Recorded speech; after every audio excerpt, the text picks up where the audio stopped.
Hi guys, it's Daniel here again.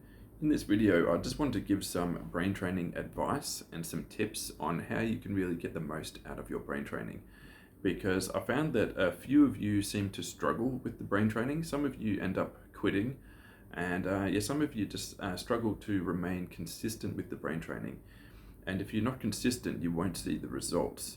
So if you really want to increase your IQ, if you want to increase your intelligence, there's a few things you have to watch out for while you're doing the brain training to really make sure that you stay on track so that you really get the benefits from it. So the first thing is headaches. Now, in doing the brain training, sometimes you will get headaches from the brain training. It's not all the time, but this is basically just your brain adapting to the training. So you can think of it in a similar way to if you go to the gym, sometimes you would get sore muscles if you've worked out a muscle that you haven't worked out much before. The brain is similar, so you will definitely get headaches, especially in the beginning. Mine have mostly stopped now, so it's pretty rare that I get a headache from brain training, but I definitely did get it in the first year that I was doing brain training consistently. And basically, that's just your brain adapting to the training. So really, when you get a headache from brain training, yeah, it can be annoying, but really you should see it as a positive because it means your brain is adapting. It means you're growing in intelligence.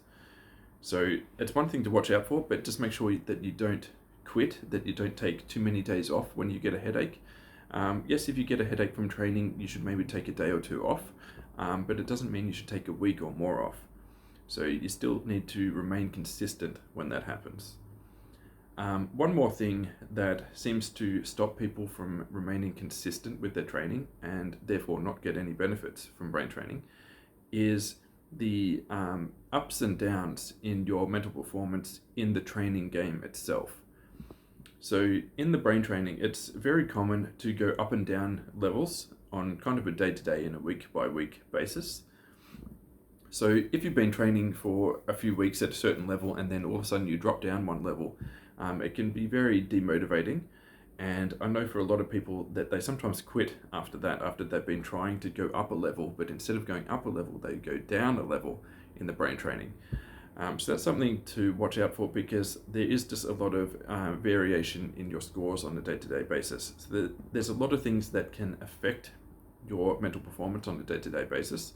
I've spoken about a lot of them on this channel already. So there's a lot of lifestyle factors and diet factors and your stress level and your sleep quality on a day-to-day basis that can all impact your mental performance on a day-to-day basis. And they can all obviously impact your brain training scores on a day-to-day basis as well. So basically, my advice is just to not be demotivated if you do drop down a level, especially if you go up and down in levels and it seems like you're not making progress. That's completely normal. It might just mean that your sleep quality wasn't quite as good the night before. It might mean that your stress levels are slightly higher. It might mean that you're not getting quite enough of the micronutrients you need to really be at your peak mentally. And part of it can simply be a bit of overtraining as well, that you just need to drop down a level for a few days before you can bounce back up to your peak. So it's completely normal to bounce around levels and it's not something to worry about. And the third thing that kind of gets people to quit brain training before they see the results and the increase in intelligence is long plateaus in their results, basically, in their performance. So what's common in brain training is to hit a new peak, a new level, and then to be stuck there for a while. So in the beginning, you might hit a new level, and then you might be stuck there for a couple of weeks, and then you might reach a new level, a new high. And then once you've reached that level, it might take a month or two before you reach the next level. And then after that, it might take 6 months before you reach the next level. So these levels get longer and longer because obviously the returns from the brain training start to diminish with time. So you get most of the gains up front and then they diminish a little bit. But basically these plateaus are completely normal in terms of adaptation for your brain. So it's completely normal for your brain to take a while to really digest the level that you're at before it can fully adapt to it and reach a new peak in intelligence. So basically, yeah, don't be demotivated by being stuck at a certain level for a while.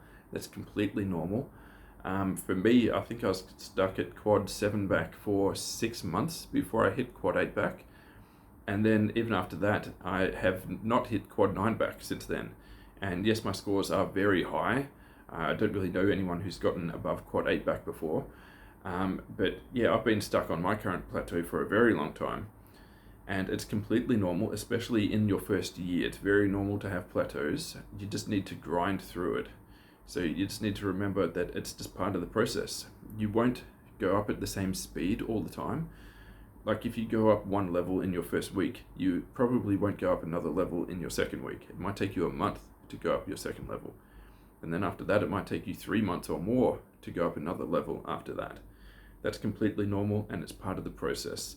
Especially because at the start of your brain training journey, a lot of your gains will be simply memorizing the keystrokes and just memorizing the process of doing the brain training rather than actually training your brain.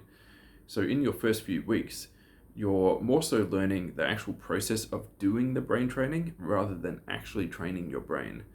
So once you've fully gotten used to the actual process of doing the brain training, then you'll see your levels start to slow down, your gains start to slow down, because that's actually your natural level of progress, is the slowed down rate. So the initial rate of fast progress, that's simply because you're quickly learning to do the brain training itself rather than actually training your brain, if that makes sense. For example, your natural starting level in brain training might be 3 back, for example. But when you start the training, you might start at just 2 back, and it might be very easy and you might quickly get to 3 back. That's because 3 back is your natural level, your natural starting base. And it might seem like you've made very quick progress, but really the jump from 2 to 3 might just be your brain adapting to the training itself, getting used to the training itself, and you might not have actually made any progress during that jump from 2 to 3 because you might have just been getting to your baseline level, and then the training starts at level 3. I hope that makes sense. So yeah, these are just kind of 3 things you need to watch out for when you start brain training to really make sure that you don't quit along the way. Because to really see results from brain training, to really increase your intelligence, to increase your IQ, you need to stick at this for at least a year or 2. And it's very easy to quit. I know a lot of people who have quit. None of my friends have continued with it. All of them have quit. And yeah, it's very hard to stick with it because it's very difficult. It's taxing on your brain, of course. I kind of liken it to doing high intensity cardio, but for your brain instead. But yeah, stick with it. Don't let these things stop you. Don't let them break your consistency, and you will see the benefits. Cheers, guys. If you like this content, make sure to like the video and subscribe to the channel. Cheers.